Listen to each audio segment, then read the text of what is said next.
तो चलिए फिर एक नए वीडियो में आप लोग के बीच लेकर आ चुके हैं मैथमेटिक्स का आप लोग का इंपॉर्टेंट और प्रीवियस ईयर का गेसिंग क्वेश्चन लेकर आ चुके हैं। तो जो भी विद्यार्थी लोग क्लास 10th का बिहार बोर्ड का 2023 में आप लोग एग्जाम देने वाले हैं उनके लिए ये वीडियो काफी ही महत्वपूर्ण होगा। जैसा कि आप लोग को हमेशा वीडियो में लेकर आ रहे हैं आप लोग के लिए बीच मैथमेटिक्स का आप लोग का इंपॉर्टेंट और गेसिंग क्वेश्चन, इसी प्रकार आप लोग को इस वीडियो में भी लेकर आए। तो जो भी विद्यार्थियों का मैथ में आप वीक हैं या तो आपको अच्छा मार्क्स लाना चाहते हो तो आप लोग इस वीडियो में लास्ट तक जरूर बने रहिएगा, ताकि आप लोग को एक भी क्वेश्चन, ठीक है, एक भी क्वेश्चन आप लोग को मैथ में नहीं छूटेगा। ठीक है, मैथ में आप लोग को बता दें कि हमेशा वीडियो में बोलते हैं कि आप लोग का मैथ का जो पैटर्न रहता है वो बिल्कुल सेम रहता है, बस आप लोग का डिजिट चेंज रहता है। ठीक है, तो आप लोग का सेम इसी प्रकार का आप लोग को क्वेश्चन आएगा। अगर आप लोग ये सभी वीडियो देख लेते हैं तो आप लोग का एक भी क्वेश्चन आप लोग का एग्जाम में नहीं छूटने वाला है। ठीक है, तो चलिए आज की वीडियो को हम स्टार्ट करते हैं। तो जो भी विद्यार्थी लोग अभी तक इस चैनल पर अगर नए होंगे तो चैनल को सब्सक्राइब करके बेल आइकन को प्रेस कर लीजिएगा, ताकि आने वाली वीडियो आप लोग तक सबसे पहले पहुंचे और सबसे पहले आप लोग उसका बेनिफिट ले सके। ठीक है, तो चलिए आप लोग को अब एग्जाम में ज़्यादा समय नहीं बचा तो आप लोग इस सभी वीडियो को जरूर देखिएगा, ताकि आप लोग को एग्जाम में एक भी क्वेश्चन नहीं छूटेगा। ठीक है, तो चलिए हम बिना टाइम वेस्ट किए क्वेश्चन को स्टार्ट करते हैं। तो देखिए फर्स्ट क्वेश्चन आप लोग के बीच क्या है कि sine 54 degree minus cos 36 degree का मान क्या होगा, बताइए। आप लोग को बहुत इजी क्वेश्चन आता है, अगर आप लोग दिमाग लगाइएगा तो आप लोग मात्र 1 मिनट भी आप लोग को सॉल्व करने में नहीं लगेगा, आप लोग तुरंत इसका आंसर बता दीजिएगा। बताइए sine 54 degree minus cos 36 degree का मान क्या होता है। तो क्या होता है, तो ऐसा टर्म आप लोग को जहां मिले तो किसी एक को आप लोग चेंज कर लीजिएगा। तो देखिए क्या हो जाएगा, देखिए साइन 54 डिग्री को हम लोग ऐसा ही रहने देते हैं और कॉस को हम लोग चेंज कर देते हैं साइन में। ठीक है, तो यहाँ क्या हो जाएगा कॉस 90 माइनस, हम यहाँ पे लिख देंगे कॉस 90 माइनस 54। ठीक है, तो क्या हो जाएगा कॉस 36 डिग्री का वैल्यू आ जाएगा। तो यहाँ पे देखिए क्या हो जाएगा साइन 54 डिग्री और माइनस कॉस 90 माइनस थीटा क्या होता है साइन थीटा, तो साइन 54 डिग्री। बताइए देखिए क्या हो गया, प्लस माइनस कैंसिल आउट, क्या हो गया 0। तो इसलिए इसका करेक्ट आंसर क्या हो जाएगा फर्स्ट का, तो ऑप्शन नंबर सी बिल्कुल करेक्ट हो जाएगा 0। ठीक है, 0 हो जाएगा। ये सब क्वेश्चन को आप लोग को एग्जाम में एकदम जाना है, देखते ही आप लोग को कर देना है। ठीक है, क्योंकि ये ऐसा क्वेश्चन ही आप लोग को एग्जाम में पूछा जाता है एमसीक्यू में। नेक्स्ट क्वेश्चन ये क्या है, एक अर्धवृत्त का परिमाप 36 सेंटीमीटर है, तो इसकी त्रिज्या क्या हो जाएगी। बताइए कोई एक अर्धवृत्त है, ठीक है, अर्धवृत्त का इसका परिमाप जो दिया गया है वो कितना है, वो 36 सेंटीमीटर है। तो इसका त्रिज्या पूछा, ठीक है, इसका रेडियस जो पूछा है ये रेडियस क्या हो जाएगा। ठीक है, तो हम लोग जानते हैं अर्धवृत्त का परिमाप क्या होता है। तो देखिए हम लिख देते हैं यहाँ पे अर्धवृत्त का परिमाप। ठीक है, अर्धवृत्त का परिमाप क्या होता है, देखिए आप लोग अर्धवृत्त का परिमाप जो होता है वो क्या होता है पाई आर प्लस 2 आर। ठीक है, पाई आर प्लस 2 आर होता है। तो यहाँ से देखिए आर हम लोग कॉमन करेंगे तो क्या बचेगा पाई प्लस 2। ठीक है, पाई प्लस 2। यहाँ पे आप लोग अर्धवृत्त का परिमाप आप लोग को 36 दिया गया है। ठीक है, 36। तो हम लोग देखिए पाई बाई 2 को हम लोग जब इधर करेंगे यहाँ पे क्या हो जाएगा डिवाइड में, तो इधर आ जाएगा तो क्या हो जाएगा इधर इंटू में, इधर करेंगे तो डिवाइड में हो जाएगा। ठीक है, तो यहाँ से देखिए क्या हो जाएगा, तो यहाँ देखिए क्या हो जाएगा 36 बटा पाई प्लस 2। ठीक है, पाई प्लस 2 इक्वल टू क्या आर। ठीक है, आप लोग इसको जैसे ही सॉल्व कीजिएगा तो देखिए पाई का वैल्यू हम लोग रख देंगे 22/7 यहाँ पे, तो क्या हो जाएगा 36 इंटू 22 प्लस 2 अब बटा नीचे 7। ठीक है, आप लोग यहाँ से एलसीएम लीजिएगा नीचे, तो क्या हो जाएगा नीचे एलसीएम 7, तो ऊपर क्या हो जाएगा 22 और प्लस 7 दूनी क्या हो जाएगा ऊपर 14। ठीक है, 14 और ऊपर 36, जब 7 ऊपर चल जाएगा तो क्या हो जाएगा, देखिए यहाँ पे 36 गुना 7 बटा 22 गुना 14। ठीक है, 22 गुना 14, यहाँ देखिए हो गया 7 दूनी 14, 7 दूनी 14। यहाँ पे देखिए फिर हो गया तो 18 दूनी 36। यहाँ पे देखिए आप लोग कट के लीजिएगा तो कितना हो जाएगा 9 दूनी 18, 11 दूनी 22। ठीक है, तो आप लोग यहाँ से जो भी रेडियस आएगा वो आप लोग निकाल लीजिएगा, तो जो आप लोग का रेडियस आएगा वही इसका करेक्ट आंसर हो जाएगा। तो 2 का करेक्ट आंसर क्या हो जाएगा, तो ऑप्शन नंबर बी हो जाएगा 7 सेंटीमीटर का, जहाँ भी ऑप्शन दिखेगा वो करेक्ट आंसर हो जाएगा। इसका त्रिज्या क्या हो जाएगा 7 सेंटीमीटर। चलिए नेक्स्ट क्वेश्चन को हम चलते हैं। नेक्स्ट क्वेश्चन देखिए क्या है, समांतर श्रेणी। ठीक है, ये केपी का क्वेश्चन है, जो समांतर श्रेणी है 54, 51, 48 और 45, इसका 10वां पद पूछा है। ठीक है, आप लोग को एपी से आप लोग को हमेशा ऐसा ही क्वेश्चन आएगा, कभी आप लोग से 10वां क्वेश्चन पूछेगा, कभी 15वां पद पूछेगा, कभी 30वां पद पूछेगा। ठीक है, आप लोग इसी टाइप का रहता है, तो आप लोग इस सभी क्वेश्चन को आप लोग इजीली तरह से कर सकते हैं। तो कैसे करेंगे, तो देखिए एपी का वैल्यू सबसे पहले हम ए देखेंगे। ठीक है, तो ए कितना दिया गया, तो ए इसमें 54 है। ठीक है, फिर हम लोग डी निकालेंगे, तो डी निकालेंगे तो दूसरा पद माइनस पहला पद करेंगे, तो 51 माइनस 54 करेंगे तो कितना हो जाएगा, तो 51 माइनस 7 -3 हो जाएगा। ठीक है, -3। तो यहाँ से क्या पूछा 10वां पद हम लोग से पूछा है, तो 10वां पद के लिए क्या हो जाएगा, तो हम लोग जानते हैं एक फॉर्मूला क्या हो जाएगा 10वां पद। ठीक है, मैं लिख देते हैं यहाँ पे 10वां पद इक्वल टू क्या हो जाएगा a प्लस 9d। ठीक है, a प्लस 9d, तो a का वैल्यू कितना है 54 और प्लस 9 और d का वैल्यू कितना है -3। ठीक है, आप लोग इसको कैलकुलेशन कीजिए तो कितना हो जाएगा, यहाँ पे देखिए 54 माइनस नौतिया 27 हो जाएगा। ठीक है, 27। तो यहाँ पे देखिए 54 माइनस 27 करेंगे तो कितना हो जाएगा 27 हो जाएगा। ठीक है, तो इसका 10वां पद क्या हो जाएगा 27, तो ऑप्शन नंबर इसका ए बिल्कुल करेक्ट आंसर हो जाएगा 27। ठीक है, चलिए नेक्स्ट क्वेश्चन को हम लोग पढ़ते हैं। नेक्स्ट क्वेश्चन क्या है, बिंदु बिंदु 2 को दिया गया 2√3 -2√2 का किस पाद में स्थित है। देखिए आप लोग का ये सब जो क्वेश्चन रहता है आप लोग को हम बता दें कि आप लोग को हमेशा आप लोग को ये सभी क्वेश्चन आएगा, इस बार भी आप लोग को एग्जाम में आएगा, लेकिन आप लोग का ये जो डिजिट होगा मात्र ओनली फॉर ओनली ये चेंज होगा, ठीक है। तो आप लोग ये सभी क्वेश्चन को आप लोग एक बार अगर कर लेते हैं तो आप लोग को लाइफ टाइम आप लोग को याद रहने वाला, आप लोग फिर कभी भी आप लोग नहीं भूलिएगा, ठीक है। तो ये सभी क्वेश्चन को आप लोग को बिल्कुल भी मिस नहीं करना है, तो आप लोग को एग्जाम में काफी लॉस होने वाला है। तो आप लोग इस वीडियो में लास्ट तक बनेगा, जितना भी आप लोग को हम क्वेश्चन करवाएंगे इस वीडियो में काफी ही सभी आप लोग का प्रीवियस ईयर क्वेश्चन और गेसिंग क्वेश्चन है, सभी मोस्ट इंपॉर्टेंट क्वेश्चन है, ठीक है। तो आप लोग वीडियो में लास्ट तक जरूर बने रहिएगा। तो बताइए ये किस पाद में स्थित है, बिंदु जो दिया गया ये किस पाद में स्थित। तो आप लोग हमेशा सभी वीडियो में बताते हैं कि पहला में क्या होता है प्लस प्लस होता है, दूसरा में क्या होता है माइनस प्लस होता है, और तीसरा में क्या होता है प्लस माइनस होता है, और चौथा तीसरा में क्या होता है माइनस माइनस होता है, और चौथा में क्या होता है तो इसमें होता है प्लस माइनस होता है, ठीक है। तो यहाँ पे क्या है देखिए पहला पद प्लस है दूसरा पद माइनस है, तो देखिए पहला प्लस दूसरा माइनस किस में है तो ये फोर्थ क्वाड्रेंट में, ठीक है, फोर्थ क्वाड्रेंट। तो इसका ऑप्शन नंबर क्या हो जाएगा, ऑप्शन नंबर डी हो जाएगा 4 का बिल्कुल करेक्ट आंसर हो जाएगा चतुर्थ पाद में। चलिए नेक्स्ट क्वेश्चन देखिए क्या है, किसी पूर्णांक m के लिए सम संख्या का रूप है, बताइए किसी पूर्णांक जो m है उसका सम संख्या के लिए रूप क्या होना चाहिए। तो इसका सम संख्या के लिए रूप क्या होना चाहिए तो 2m, ठीक है 2m होना चाहिए। तो सम संख्या क्या है 2 और इसका पूर्णांक m है, तो इसलिए इसका करेक्ट आंसर क्या हो जाएगा 2m, ऑप्शन नंबर सी बिल्कुल करेक्ट आंसर हो जाएगा।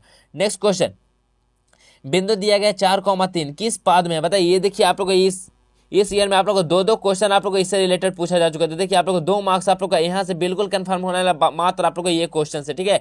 तो बताइए ये जो बिंदु जो 4,3 है ये किस पाद में स्थित है। देखिए दोनों प्लस में, ठीक है, दोनों टर्म प्लस में, तो किस में हो जाएगा तो ये प्रथम चतुर्थांश में होता है, क्या होता है दोनों पॉजिटिव होता है। तो ऑप्शन नंबर ए बिल्कुल करेक्ट हो जाएगा प्रथम पाद, ठीक है। चलिए नेक्स्ट क्वेश्चन ये क्या है, यदि किसी समांतर श्रेणी का छठा और 12वां पद 13 और 25 है तो इसका पहला पद आप लोग से पूछा, ठीक है। तो देखिए आप लोग यहाँ पे लिख देते हैं हम छठवां पद, ठीक है। छठा पद हम लोग को कितना है तो हम लोग लिख देंगे छठा पद a प्लस छठा है तो हमें 5d इक्वल टू कितना है 13 हो जाएगा, ठीक है। नेक्स्ट से क्या है हम लोग का 25वां पद, तो 25वां सॉरी डियर क्या है 12वां पद, ठीक है। तो यहाँ पे लिख देते हैं 12वां पद, यहाँ पे जो निकालते हैं तो क्या हो जाएगा a plus 11d equal to कितना हो जाएगा a 25 है, ठीक है। तो हमने देखिए इक्वेशन 1 इसको बोल देते हैं इक्वेशन 2, तो इक्वेशन 2 माइनस इक्वेशन 1 जब हम लोग करेंगे तो क्या हो जाएगा 25 माइनस 13 इक्वल टू यहाँ पे क्या हो जाएगा a plus 11d minus a minus 5d, ठीक है। तो यहाँ देखिए क्या हो जाएगा ए से एक कैंसिल आउट, 11 में से 5 जाएगा तो कितना हो जाएगा 6d, और इधर देखिए घटाइएगा तो क्या हो जाएगा 12 इक्वल टू 6d। तो यहाँ देखिए क्या हो जाएगा डी का वैल्यू हम लोग को निकाल के आ गया 2, ठीक है। डी का वैल्यू जब 2 निकल के आ गया तो हम लोग देखिए यहाँ से हम लोग फाइंड आउट कर सकते हैं, जब डी का वैल्यू हम लोग को 2 आ गया, ठीक है 2 आ गया तो हम लोग इक्वेशन 1 से चल लेंगे तो क्या हो जाएगा सॉरी देखिए इक्वेशन 1 से चलेंगे तो यहाँ पे छठा पद, ठीक है, छठा पद कितना है तो छठा पद 13 है और a प्लस 5d, ठीक है। तो हम लोग यहाँ पे देखिए वैल्यू रखेंगे तो a का वैल्यू हम लोग को निकालना, तो a का वैल्यू निकल जाएगा, तो 13 इक्वल टू a का वैल्यू निकालना है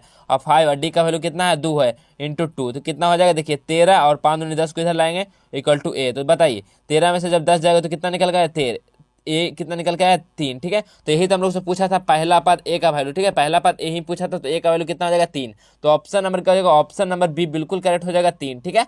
चलिए नेक्स्ट क्वेश्चन, एक शंकु का आयतन आप लोग को दिया गया है, ठीक है। शंकु का जो आयतन है वो 1570 सेंटीमीटर क्यूब है, यदि इसके आधार का क्षेत्रफल अगर 314 सेंटीमीटर स्क्वायर है तो इसका ऊंचाई पूछा है, ठीक है। तो इसका ऊंचाई क्या हो जाएगा आप लोग को ऊंचाई बताना है, ठीक है। तो शंकु का आयतन क्या था 1/3 पाई आर स्क्वायर एच होता है, ठीक है। तो आप लोग इस फार्मूला से आप लोग निकाल सकते हैं इसका हाइट, जो भी आप लोग का इसका ऊंचाई निकालना शंकु का तो ऊंचाई निकाल सकते हैं। तो आप लोग इसको जरूर सॉल्व कीजिएगा। तो 8 का आप लोग को करेक्ट आंसर बताना कि इसका करेक्ट आंसर आप लोग को क्या हो जाएगा, ये आप लोग के लिए होमवर्क रहा है, ठीक है। चलिए हम चलते हैं नेक्स्ट क्वेश्चन को। तो नेक्स्ट क्वेश्चन देखिए क्या है, कॉसेक 45 डिग्री का मान क्या हो जाएगा, ठीक है। कॉसेक 45 डिग्री का वैल्यू कितना होता है, तो कॉसेक 45 डिग्री का वैल्यू कितना होता है बताइए। तो कॉसेक 45 डिग्री का वैल्यू क्या होता है √2 होता है, ठीक है, √2। तो ऑप्शन नंबर क्या हो जाएगा ऑप्शन नंबर सी बिल्कुल करेक्ट हो जाएगा √2।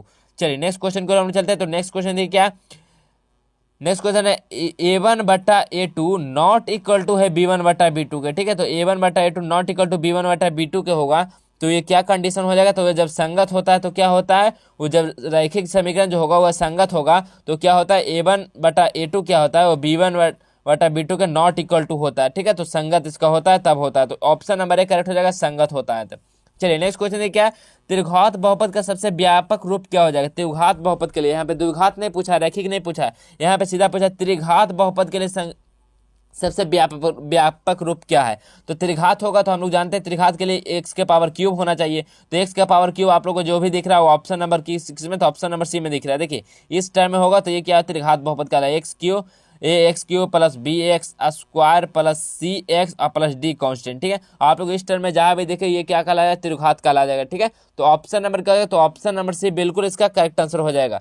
चलिए नेक्स्ट क्वेश्चन को हम लोग चलते हैं। तो नेक्स्ट क्वेश्चन क्या है, यदि यदि अल्फा कॉमा बीटा द्विघात बहुपद इतना है, ठीक है, तो उसका मूल हो तो 1/α प्लस 1/बीटा का मान क्या हो जाए। देखिए आप लोग ये क्वेश्चन आप लोग बहुत बार करवा चुके हैं। जो वीडियो अभी तक मेरा सभी मैथ का क्वेश्चन देखेंगे तो आप लोग को बता दें कि पैटर्न आप लोग सभी का आप लोग सेम देखते आ रहे होंगे, मात्र आप लोग को डिजिट चेंज देखने को मिल रहा होगा। तो इसलिए आप लोग को बोलते हैं कि हर एक क्वेश्चन को आप लोग देखना है, आप लोग का बिल्कुल पैटर्न सेम रहेगा, मात्र आप लोग का only for only digit change रहेगा। तो ये क्वेश्चन आप लोग को बहुत बार हम करवा चुके हैं। तो बताइए इसका कैसे हम करवाए थे। तो पहले तो आप लोग इसको आप लोग को सिंप्लीफाई करना लेना, 1/α प्लस 1/बीटा को तो क्या हो जाएगा, नीचे एलसीएम लेंगे तो अल्फा इंटू बीटा, ऊपर करेंगे तो क्या हो जाएगा, बीटा प्लस अल्फा। ये क्या हो जाएगा, शून्याङ्कों का योग, ये हो जाएगा शून्याङ्कों का गुणनफल। तो बताइए देखिए शून्याङ्कों का योग क्या होता है, -b/a होता है। शून्याङ्कों का योगफल क्या होता है, c/a होता है। a से एक कैंसिल आउट, क्या बचा, -b/a। तो अब बताइए इसको हम लोग क्या कर सकते हैं, तो द्विघात बहुपद से हम लोग जब कंपेयर कर लेंगे तो यहाँ पे देखिए क्या बच गया, तो जब ए से कैंसिल हो गया तो -b/c बचा। ठीक है, तो यहाँ से आप लोग द्विघात बहुपद से जब कंपेयर करेंगे तो इस फॉर्मूला से ax² plus bx plus c, ठीक है, यहाँ से हम लोग a का वैल्यू, b का वैल्यू और c का वैल्यू निकाल सकते हो। तो इस इक्वेशन से देखिए तो आप लोग a का वैल्यू कितना है, 1 है, और b का वैल्यू कितना है, -5 है, c का वैल्यू 7 है। तो देखिए यहाँ पे हम लोग इस फॉर्मूला में रख देंगे -b/c। तो बताइए माइनस एक पहले से, b का वैल्यू एक -5, ठीक है, तो -5, और यहाँ पे देखिए c का वैल्यू कितना है, 7। तो यहाँ पे क्या हो जाएगा, माइनस माइनस क्या हो जाएगा, प्लस 5/7। तो 5/7 आप लोग को ऑप्शन किस में दिख रहा होगा, तो ऑप्शन नंबर बी बिल्कुल करेक्ट हो जाएगा, 5/7। ठीक है, तो 12 का करेक्ट आंसर क्या हो जाएगा, ऑप्शन नंबर बी। चलिए नेक्स्ट क्वेश्चन देखिए क्या है, द्विघात बहुपद आप लोग को दिया गया 6x² - 7x - 3 का शून्य क्या हो जाएगा। ठीक है, बताइए इसका शून्य क्या हो जाएगा। तो आप लोग को तो गुणनखंड तो आप लोग जरूर आता होगा, तो आप लोग इसको गुणनखंड करना। तो कैसे करेंगे गुणनखंड, तो देखिए इसको ये दोनों से हम लोग गुना करेंगे तो क्या हो जाएगा, 6 × 18, और हम लोग को घटाने पे आना चाहिए 7 और गुना करने पे 18। तो कैसे हम लोग करेंगे, तो 9 दूनी 18। देखिए तो यहाँ से हम लोग कैसे निकालेंगे, तो 6x² माइनस कैसे कर देंगे, तो 9 - 2। ठीक है, देखिए हम लोग यहाँ पे गुना करने पे 18 आ रहा है, लेकिन घटाने पे 7 आ रहा है। ठीक है, तो ऐसे हम लोग इस प्रकार इसको सॉल्व करेंगे तो क्या हो जाएगा, 6s² माइनस माइनस क्या हो जाएगा, प्लस हो जाएगा, तो 9x प्लस 2x - 3। ठीक है, यहाँ से देखिए हम लोग निकाल लेंगे तो ऐसे क्या हो जाएगा, 6x हम लोग देखिए कॉमन लेंगे तो x माइनस क्या हो गया, ये 9, इधर क्या बचा 2, और यहाँ पे क्या हो गया, x - 9। ठीक है, तो यहाँ से हम लोग जैसे सॉल्व करेंगे तो आप लोग देखिए यहाँ से x का वैल्यू क्या हो जाएगा, एक x - 9 निकल के आया हम लोग को, एगो निकल के आ गया 6x + 2। ठीक है, 6x + 2 ये दो इक्वेशन आया। तो x = जब -9 को हम लोग करेंगे प्लस के साथ तो क्या हो जाएगा, x।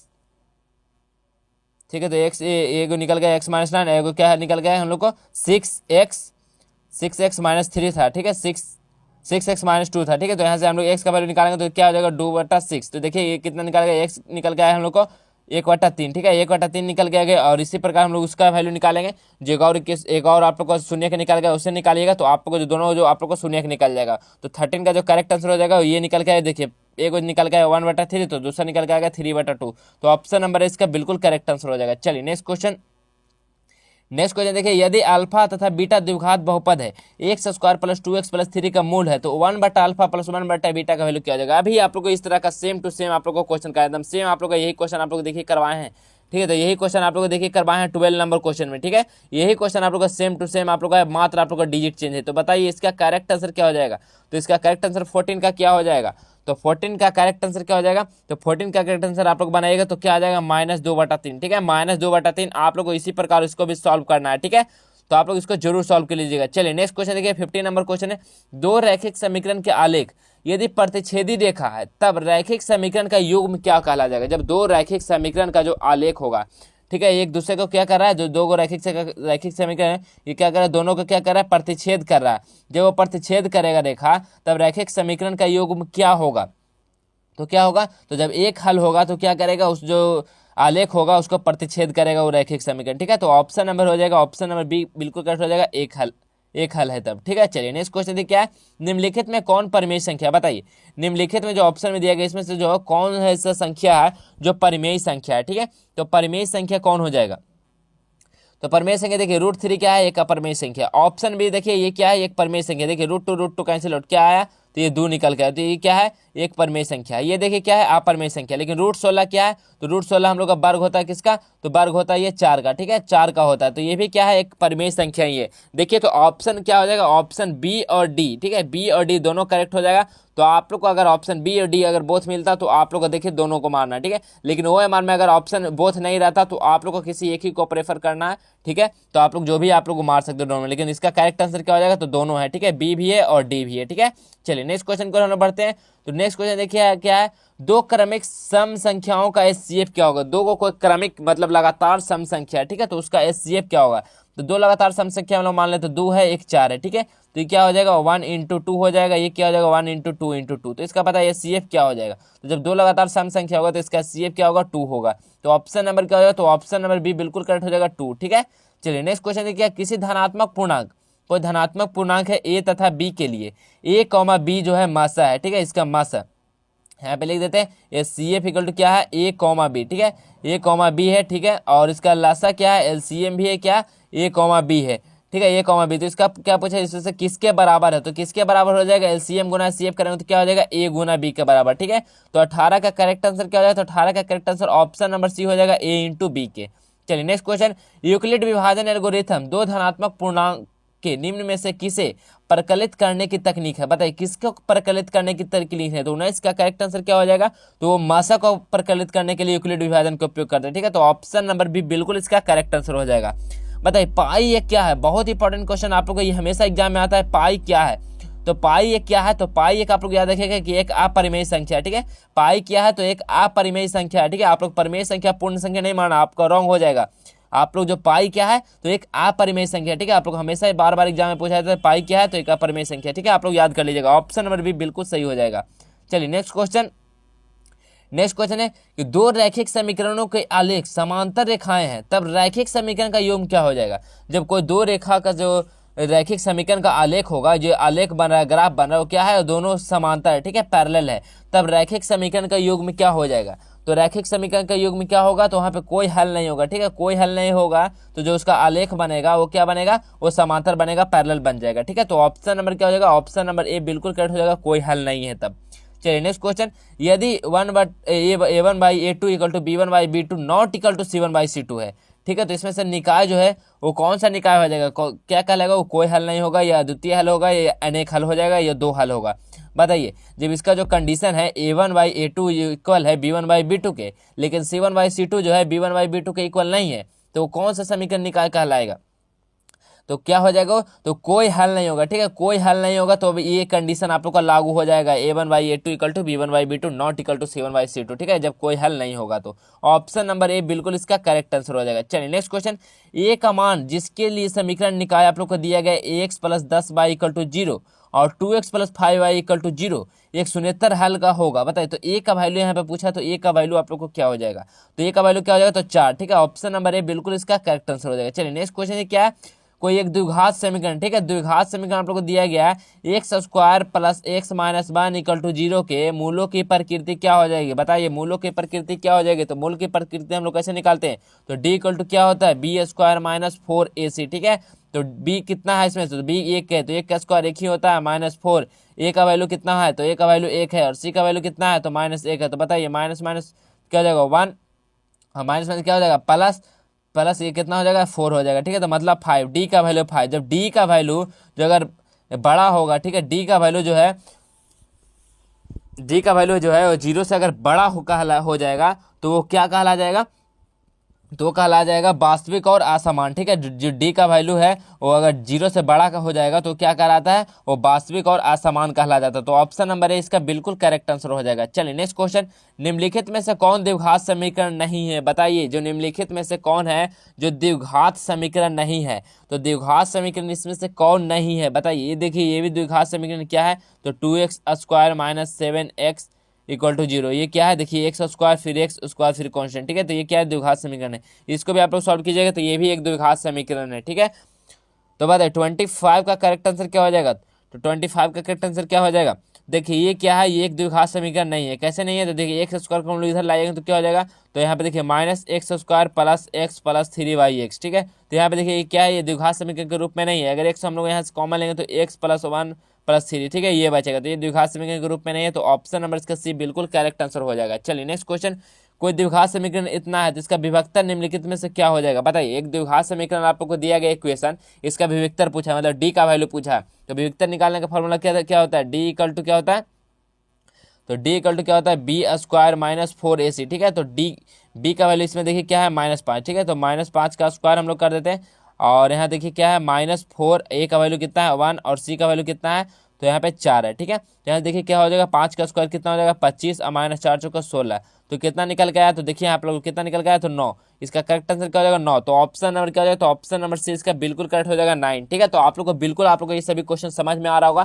क्योंकि यही सब क्वेश्चन आप लोग को एग्जाम में आता है, और बहुत सारे विद्यार्थी लोग इसी सब क्वेश्चन में आप लोग फंस जाते हैं, ठीक है। तो ये सब क्वेश्चन आप लोग अगर एक बार देख लेते तो आप लोग को ये सब क्वेश्चन आप लोग को एग्जाम में आएगा, तो आप लोग देखते हैं सॉल्व कर सकते हैं, क्योंकि आप लोग को बता दें कि आप लोग का पैटर्न और कंसेप्ट सेम रहता है, आप लोग को only for only digit change रहता है, तो आप लोग जरूर इसको सॉल्व कर लीजिएगा एग्जाम में, ठीक है। अगर आप लोग जितना हम वीडियो में करवा रहे हैं ऑब्जेक्टिव क्वेश्चन अगर आप लोग इतना कर लेते तो आप लोग को एक भी ऑब्जेक्टिव क्वेश्चन आप लोग को एग्जाम में छूटने वाला नहीं है। और आप लोग को सभी सब्जेक्ट का, ठीक है, इस चैनल पे आप लोग को तो सभी सब्जेक्ट का आप लोग को सब्जेक्टिव और ऑब्जेक्टिव इंपॉर्टेंट क्वेश्चन करवाया जा रहा है। तो जो भी कमजोर विद्यार्थी अभी तक कुछ नहीं पढ़े हैं 10th का, तो उन लोग अगर चाहते तो आप लोग पढ़ के, आप लोग के पास 2-3 महीना का वक्त है, 2 महीना का, तो आप लोग 2 महीना भी पढ़ के आप लोग अच्छा मार्क्स ला सकते हैं, ठीक है। तो आप लोग जितना भी इस चैनल पर कंटेंट मिल रहा है आप लोग को फ्री ऑफ कॉस्ट मिल रहा है, तो आप लोग इसका बेनिफिट जरूर लीजिएगा, ठीक है। तो बताइए नेक्स्ट क्वेश्चन क्या है, निम्नलिखित में से इतना जो है 4 - 1/2x² का शून्य कौन है, बताइए। इसमें से आप लोगों से शून्य पूछा है, ठीक है। तो शून्य कैसे निकालेंगे, तो देखिए यहाँ पे आप लोगों को दिया गया 4 - 1/x², ठीक है। तो यहाँ देखिए 4 - 1/2x², ठीक है। इससे हम लोग को x का वैल्यू निकालेंगे तो वही शून्य कहा जाएगा। तो देखिए हम लोग क्या करेंगे, तो 4 1/2 माइनस में, तो इसको हम लोग इस साइड कर देते तो 1/2x² हो गया। ये देखिए क्या हो जाएगा, 2 क्या है, इधर जब हम लोग को डिवाइड में इधर करेंगे तो क्या हो जाएगा, मल्टीप्लाई में हो जाएगा, तो कितना हो जाएगा 4 × 2 = x², तो कितना हो जाएगा 8 = x² हो जाएगा, ठीक है। तो स्क्वायर हटाएंगे तो इधर क्या हो जाएगा, x = क्या हो जाएगा √8, तो √8 को हम लोग कैसे लिखेंगे, तो 2√2, ठीक है। 2 रूट क्या हो जाएगा, √8 का वर्गमूल निकालेंगे तो 2√2 हो जाएगा। तो x का शून्य क्या निकल के आया, तो 2√2, तो ऑप्शन नंबर क्या हो जाएगा, तो ऑप्शन नंबर इसका हो जाएगा ए, बिल्कुल करेक्ट हो जाएगा 2√2, ठीक है। 27 का ऑप्शन नंबर है, बिल्कुल करेक्ट आंसर हो जाएगा। चलिए नेक्स्ट क्वेश्चन, निम्नांकित वर्ग समीकरणों में से किस समीकरण का जो हल है वो परमेय संख्याओं के समुच्चय के रूप में होगा। बताइए, परमेय संख्या के रूप में, परमेय संख्या के जो रूप में समुच्चय हल निम्नलिखित समीकरण में से कौन होगा। तो आप लोगों को जो इक्वेशन दिया गया इसमें से बताइए कौन सा करेक्ट आंसर हो जाएगा। तो बता देते हैं 28 का जो आपका करेक्ट आंसर हो जाएगा वो ऑप्शन नंबर डी हो जाएगा, x+1 x - 1 = 0 के, ठीक है। तो ऑप्शन नंबर डी बिल्कुल सही आंसर हो जाएगा। चलिए नेक्स्ट क्वेश्चन, नेक्स्ट क्वेश्चन आप लोग दिए गए 1, 5, 9, 13, 17, 21, 25 में समांतर श्रेणी में, ठीक है, ये कोई एपी का पद है, ठीक है। इसमें से पदांतर पूछा है, ठीक है। पदांतर मतलब आप लोग को सार्वंतर, ठीक है। सार्वंतर आप लोगों से पूछा है कि सार्वंतर इसका कितना हो जाएगा, सर्वांतर आप लोग मतलब डी पूछा है, तो डी हम लोग कैसे निकालते हैं, तो डी = हम लोग बोल देते हैं दूसरा पद माइनस पहला पद, ठीक है। दूसरा पद माइनस पहला पद, तो दूसरा पद देखिए 5 है, पहला पद 1 है, तो दूसरा पद 5 माइनस पहला पद 1, तो कितना हो जाएगा 4। तो इसका सर्वांतर हम लोग को मतलब निकल के कितना आया, तो 4 निकल गया। तो ऑप्शन नंबर क्या हो जाएगा, तो ऑप्शन नंबर डी करेक्ट हो जाएगा 4, ठीक है। आप लोग देखिए ये सभी इजी क्वेश्चन आप लोग को अच्छी तरह से समझ में आ रहा होगा। चलिए हम लोग नेक्स्ट क्वेश्चन चलते हैं। तो देखिए नेक्स्ट क्वेश्चन क्या है, नेक्स्ट क्वेश्चन है कि निम्नलिखित में से कौन समांतर श्रेणी है। बताइए, इसमें से जो ऑप्शन में दिया गया इसमें से कौन है जो एपी के पद है, इनमें से कौन सा ऐसा है जो एपी के पद है। बताइए समांतर श्रेणी के पद इनमें से कौन है, ठीक है। तो आप लोग देखिए ऑप्शन में दिया गया, तो बताइए इसमें से समांतर श्रेणी के पद क्या होने। तो आप लोग कैसे चेक करेंगे, तो आप लोग को इसका पदांतर निकालना मतलब सर्वांतर निकालना है। तो अगर सर्वांतर आप लोग का सभी में सेम है तो वो एपी में कहला जाएगा। तो देखिए इसको सर्वांतर निकालेंगे तो इसे देखिए 2 हो गया, 8 से जब 4 घटाएंगे तो 4 हो गया, 16 से 8 करने तो कितना है 2 4 8, इसका डिफरेंस आ रहा है, तो ये बिल्कुल भी नहीं होगा। तो ऑप्शन है तो कैंसिल हो गया। ऑप्शन सी की ओर बढ़ते तो देखिए 5 में से जब 3 जाएगा तो 2 का डिफरेंस, 4 में से जब 5 के जाएगा तो -1 का डिफरेंस, 2 में से जब 4 जाएगा तो कितना हो जाएगा -2 का डिफरेंस। देखिए ये भी क्या है, ये भी एपी में नहीं होगा, तो ऑप्शन नंबर सी भी नहीं होगा। चलिए इसी प्रकार नेक्स्ट देखते हैं। तो ऑप्शन नंबर डी को देखते हैं। तो ऑप्शन नंबर डी में देखिए √6 - √3 कीजिएगा तो आप लोगों का आंसर आएगा 0.707 का डिफरेंस। इसी प्रकार आप लोग √9 - √6 कीजिएगा तो 0.505 इसका डिफरेंस आ जाएगा, तो ये भी नहीं होगा। तो ऑप्शन नंबर क्या होगा, तो ऑप्शन नंबर इसका बी बिल्कुल करेक्ट आंसर हो जाएगा। कैसे करेक्ट आंसर होगा, तो देखिए -6 में से अगर जब आप लोग -10 कीजिएगा तो आप लोग को कितना निकल जाएगा, तो यहाँ से देखिए आप लोग को 4 निकल जाएगा, ठीक है, 4 निकल गया। इसी प्रकार -2 से जब -6 कीजिएगा तो यहाँ से भी आप लोग को 4 निकल जाएगा। आप लोग को किससे भी आप लोग को माइनस कीजिएगा तो आप लोग को जो सर्वांतर निकाल के आएगा वो सेम ही आएगा, 4 ही आएगा सभी में, ठीक है। तो ये क्या कहला जाएगा, ये समांतर श्रेणी का पद है, ठीक है। तो ऑप्शन नंबर बी इसका बिल्कुल करेक्ट आंसर हो जाएगा, ऑप्शन नंबर बी बिल्कुल इसका सही आंसर हो गया, ठीक है। तो देखिए आप लोग को इस वीडियो में आप लोग को 30 MCQ करवा चुके हैं, जो कि काफी ही सभी इंपॉर्टेंट क्वेश्चन है। तो ये आप लोग के लिए पार्ट 1 वीडियो रहने वाला है। इससे जो आगे वीडियो मिलेगा वो आप लोग को पार्ट 2 वीडियो मिलेगा, जो आप लोग को 30 से आगे आप लोग को उसमें क्वेश्चन करवाने वाला है, ठीक है। तो आप लोग को इस सभी वीडियो को बिल्कुल भी मिस नहीं करना। आप लोग इसलिए बोलते हैं कि चैनल को सब्सक्राइब करके बेल आइकन को प्रेस करके रखिएगा, ताकि आप लोग को जैसे ही आप लोग को लाइव क्लास हो तो आप लोग के पास नोटिफिकेशन जाए और आप लोग को उस वीडियो को जल्दी से जल्दी देख सके, ठीक है। तो आप लोग ये सभी क्वेश्चन को आप लोग ध्यानपूर्वक पढ़ लीजिएगा। और ये क्वेश्चन आप लोग को हम बता दें कि आप लोग 100% आप लोग को यही सब क्वेश्चन आप लोग को 2023 बोर्ड में आप लोग को देखने को मिलेगा, ठीक है। तो आप लोग को बिल्कुल भी घबराना नहीं है। आप लोग को जितना क्वेश्चन आप लोग को इस चैनल पर करवाया जा रहा है सभी सब्जेक्ट का, आप लोग अगर उतना पढ़ लेते हैं तो आप लोग अच्छा मार्क्स ला सकते हैं, ठीक है। आप लोग मात्र 2 महीना की तैयारी करके, ठीक है। तो चलिए आज की वीडियो में बस इतना ही रहने देते हैं, मिलते हैं नेक्स्ट वीडियो में।